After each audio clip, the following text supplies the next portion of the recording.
Kagulat world? Parang masakit tingnan nung una. Pero baka ito na pala ang pinakamagandang nangyari kay Alexandra Ayala bago ang pinakamalaking laban ng kanyang career sa clay season. Matapos ang maagang pagkatalo ni Alex sa Strasbourg Open kontra Ukrainian qualifier na si Alexandra Oleinikova sa isang halos 3 oras na bakbakan, maraming fans ang nadismaya. Akala ng iba, nawawala na ang momentum ng Pinay sensation bago ang Roland Garros. Pero habang mas lalong sinusuri ng tennis world ang sitwasyon, isang malaking realization ang unti-unting lumalabas. Kailangan ni Alex ang pahinga. Sunod-sunod ang matitinding laban niya nitong 2026 season. Abu Dhabi quarterfinals, Dubai quarterfinals, Indian Wells round of 16, Miami Run, Madrid, Rome. Halos walang pahinga ang katawan at isip ng 21-year-old Filipina star habang nakikipagsabayan siya sa pinakamabigat na pangalan sa WTA Tour.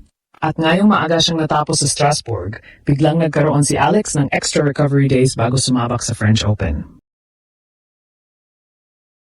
Sa clay court tennis, napakahalaga ng freshness ng legs, conditioning at mental reset. Hindi ito simpleng basketball na pwedeng pilitin kahit pagod. Isang maling galaw lang sa clay, pwede kang maubusan ng stamina. Mas nakakatakot ngayon si Alex. Dahil imbes na pagod siyang papasok sa Roland Garros. Posible ngayong mas sariwa, mas gutom, at mas handa siyang manggulat ng buong France. At kapag nangyari iyon, hindi lang ito magiging ordinaryong Grand Slam appearance. Posibleng ito na ang simula ng pinaka-importanteng chapter ng Philippine tennis history. Sa totoo lang, maraming elite tennis players ang sadyang hindi pinipilit manalo sa final warm-up tournament bago ang Grand Slam. At mukhang iyon mismo ang hindi agad naintindihan ng maraming casual fans matapos ang maagang exit ni Alex sa Strasbourg Open.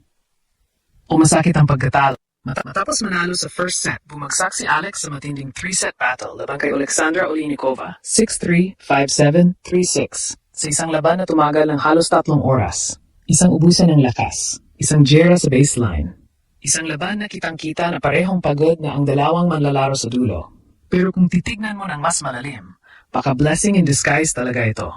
Ang clay season ni Alex ngayong 2026 ay brutal. Sunod-sunod ang tournaments niya laban sa pinakamalalakas na babae sa mundo. Nakaabot siya ng quarterfinals sa Dubai. Nagkaroon ng strong run sa Indian Wells at Miami. Lumaban din siya sa Madrid at Rome laban sa elite competition. Sa edad niyang 21, halos wala ng easy matches para sa kanya. Kada tournament, mas malalaki na ang pangalan ng kaharap niya. At dito pumapasok ang tunay na danger ng tennis. Hindi sapat ang talent lang. Kapag pagod ang paa mo sa clay, tapos ka. Ang Roland Garros ay isa sa pinaka-physically demanding tournaments sa buong mundo. Mabagal ang clay, mahahaba ang rallies, kailangan mo ng elite endurance, elite recovery, at sobrang tibay ng mental. Kaya nga maraming top players ang dumadating sa Paris na intentionally controlled ang schedule bago ang tournament. At ngayon, dahil sa maagang exit ni Alex, nagkaroon siya ng ilang dagdag na araw para mag-recover. Mas maraming treatment sessions, mas maraming practice adjustments, mas maraming panahon para aralin ang posibleng draw niya sa Roland Garros. At higit sa lahat, mas sariwang katawan. Napakahalaga niyan. Dahil kahit kaano kagaling ang isang player, kapag ubos na ang legs mo sa second week ng Grand Slam, halos imposible nang manalo laban sa mga top-ranked monsters ng WTA. At ito ang exciting ngayon kay Alex. Hindi siya papasok sa Roland Garros bilang exhausted underdog.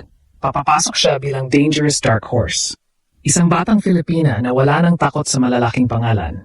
Isang player na napatunayan ang kaya niyang sumabay sa pinakamataas na level. At isang atleta na mas lalong gumagaling habang lumalaki ang pressure. Kaya habang iniisip ng iba na setback ang Strasbourg loss, posibleng ito palang naging reset button na kailangan ni Alex bago niya gulatin ang buong tennis world sa Paris.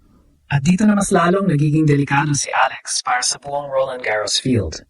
Dahil hindi na siya yung dating promising junior lang na pwedeng maliitin. Iba na ang tingin ng tennis world sa kanya ngayon. Sa bawat tournament nitong 2026, unti-unting nabubuo ang bagong identity ni Alex sa WTA Tour. Isang fearless competitor na kaya makipagsabayan sa mas matatangkad, mas malalakas at mas experienced na players. Hindi na simpleng hype ang dala niya. Resulta na mismo ang nagsasalita. At malaking factor dito ang maturity niya sa clay. Hindi lahat ng hardcourt stars kaya mag-adjust sa Roland Garros. Maraming aggressive players ang nahihirapan dahil mabagal ang clay at mahahaba ang rallies. Pero si Alex, parang lalong gumaganda ang laro kapag humahaba ang palitan. Habang tumatagal ang rally, mas lumalabas ang kanyang patience, court IQ at teaming. Ito ang dahilan kung bakit maraming analysts ang naniniwalang may tsansa siyang gumawa ng malaking upset sa Paris. Dahil ang laro niya bagay sa clay. Mabilis ang paa, magandang movement, may natural topspin, at higit sa lahat, hindi siya natatakot makipagbakbakan mentally. At alam natin sa Grand Slam tennis, minsan hindi talent ang panalo, kundi tibay ng loob. Tingnan natin ang nangyari sa Strasbourg. Kahit natalo siya, ipinakita ni Alex ang isang bagay na hindi kayang ituro ng training lang, fighting spirit. Sa halos 3 oras na laban, hindi siya bumigay agad kahit nagsisimula ng maubos ang energy niya. Lumaban siya kada punto, kada rally, kada breakpoint. At minsan, mas mahalaga iyon kaysa mismong panalo. Dahil ang Roland Garros ay hindi sprint. Isa itong survival war. 7 laban ang kailangang lampasan para maging champion. At habang tumatagal ang tournament, hindi lang forehand at backhand ang sinusubok. Pati puso, pati composure, pati emotional control. Doon nagiging special si Alex. Kasi habang lumalaki ang stage, parang lalo siyang nagiging kalmado. Parang lalo siyang nabubuhay sa pressure. At ito ang posibleng hindi inaasahan ng maraming kalaban niya ngayon. Habang busy ang ibang players sa pagprotekta ng ranking points, si Alex naman ay papasok sa Roland Garros na halos walang pressure kumpara sa top seeds. Wala siyang kailangang depensahan. Wala siyang burden ng pagiging heavy favorite. Pero mayroon siyang mas mapanganib na dala. Momentum ng belief. Belief mula sa mga Pinoy fans. Belief mula sa international tennis community. At pinakamahalaga, belief sa sarili niya na kaya niya makipagsabayan sa pinakamalalakas sa mundo. At kapag ang isang batang atleta ay umabot sa puntong yon, mahirap na siyang pigilan. Kaya huwag magulat kung itong early exit sa Strasbourg pala ang magiging turning point ng buong French Open campaign niya.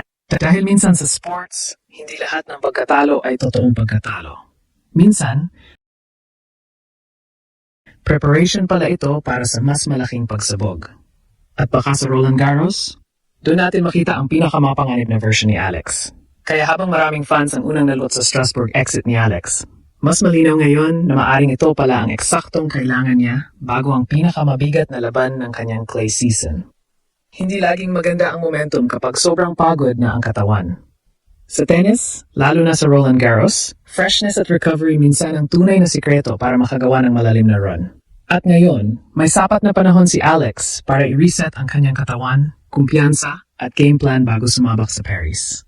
Pero higit pa ron, may mas malaking dahilan kung bakit naniniwala ang maraming Pinoy fans. Ibang klase na ang aura ni Alex ngayon. Hindi na siya simpleng prospect lang ng Asian tennis.